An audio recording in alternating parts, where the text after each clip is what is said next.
Hello বন্ধুরা, চন্দনা গার্ডেনের পক্ষ থেকে সকলকে স্বাগতম।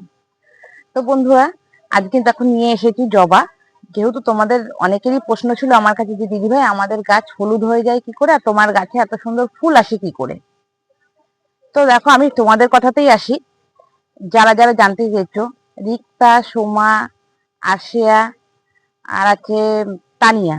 তো তানিয়া জিজ্ঞেস করেছো, তুমি তুমি জিজ্ঞেস করেছো যে দিদি ভাই আমার গাছ হলুদ হয়ে গেছে, জবা গাছ হলুদ হয়ে গেছে। তা আমি বলবো তোমাকে, দেখো জবা গাছ হলুদ হয়ে যাওয়ার কারণ আছে। এক হচ্ছে গিয়ে ড্রেনেজ সিস্টেম না ভালো না হওয়ার কারণেও হতে পারে, আর আয়রনের অভাবে হতে পারে। দেখো, যদি ড্রেনেজ সিস্টেমের জন্য যদি তোমার হতে পারে হয়, তাহলে তুমি ভালো করে ড্রেনেজ সিস্টেমটা ঠিক করবে। আর আয়রনের অভাবে হলে হতে পারে। আর দেখো, এই দেখো আমার গাছে এত সুন্দর ফুল হয়েছে। দেখো, প্রত্যেকটা গাছে ফুল হয়েছে এবং প্রত্যেকটা ডগাতেই দেখো কুড়ি আছে, 5টা 6টা করে।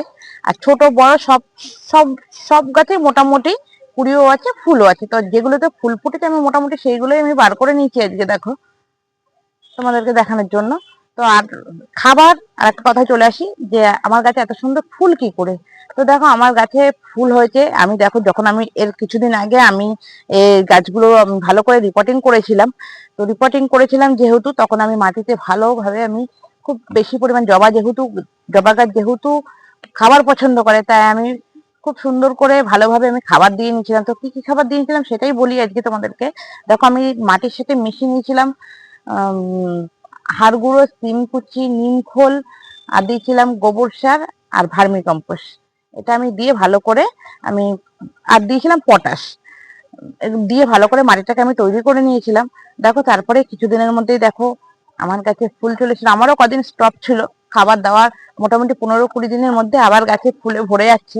দেখো, প্রত্যেকটা গাছে দেখো আমার ছোট বড় ওদিকেও আছে আমার গাছ। তোমরা জানোই যে আমি নিজে হাতে তৈরি করি।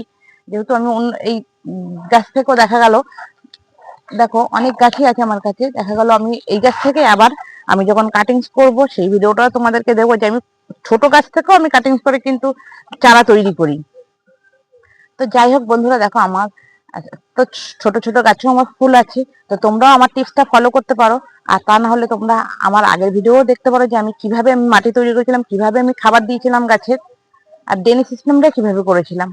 তো যাই হোক, আমার এই জবা গাছের ভিডিও যদি তোমাদের ভালো লেগে থাকে, তাহলে আমার চ্যানেলটাকে একবার সাবস্ক্রাইব করে দেবে আর নিচে থাকা বেল আইকনটা প্রেস করে দেবে। দেখাবে পরের ভিডিওতে। আজ এই পর্যন্তই, টাটা।